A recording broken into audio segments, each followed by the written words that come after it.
Jones and his Burn the Koran campaign. I think he would say, this has got to stop. Followers of Islam believe that the Quran is a collection of revelations received by the Prophet Muhammad from God about 1400 years ago.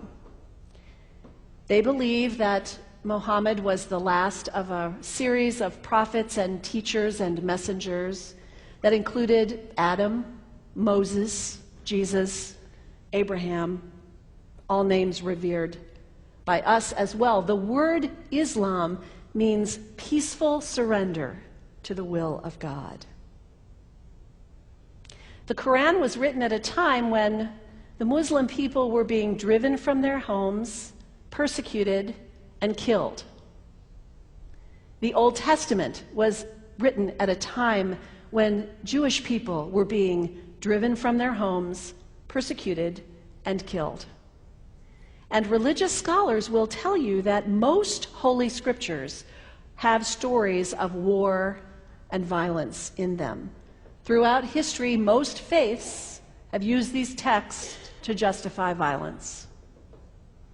And if there's anyone in this room at this moment who's thinking that I've got it wrong, after church today, pull out your Bible and look up Psalm 137. And you'll see that our own text has passages that can make us uncomfortable.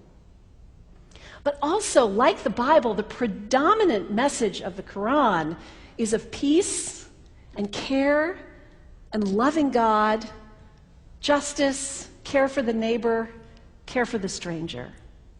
In the Bible, we have thou shalt not kill. In the Quran, we have whoever kills another, surely he is killing all of humanity. And whoever saves the life of another, surely he saves the lives of all humanity. These are words of peace, words of faith, words that could save the world if we would take them to heart. The second thing you can do the next time someone sends you one of those emails demonizing Islam, delete it. Don't forward it. Don't participate in the stereotyping. Don't give in to your fear. It's okay to be a little afraid. We all have those emotions. Just don't give in to it. Don't sign on for it. Don't focus on this tiny group of extremists who commit acts of violence. Focus on the hundreds of millions of Muslim people in the world who are people of faith, whose priorities and concerns and families are not so different from your own. And third, when you think of Muslim people, think of individuals. Think of the professor at Ohio State. Think of the engineer at Honda. Think of the teacher at the elementary school down the street. When you think of Muslim people, remember those who died on 9/11, not the hijackers. There was only a handful of them. Remember Mohammed Sunhami Hamandi. He was born in Pakistan. He came to the United States as a small child with his parents. He played high school football. He went to college. He became a part-time ambulance driver. He died, this Muslim young man, on 9/11, trying to rescue people and save lives. When you think of Muslim people, remember Mohammed Salahuddin Cloudhurry. He was a waiter at Windows on the World, which was at the top of the World Trade Center. He died that day. His wife had their baby 2 days later.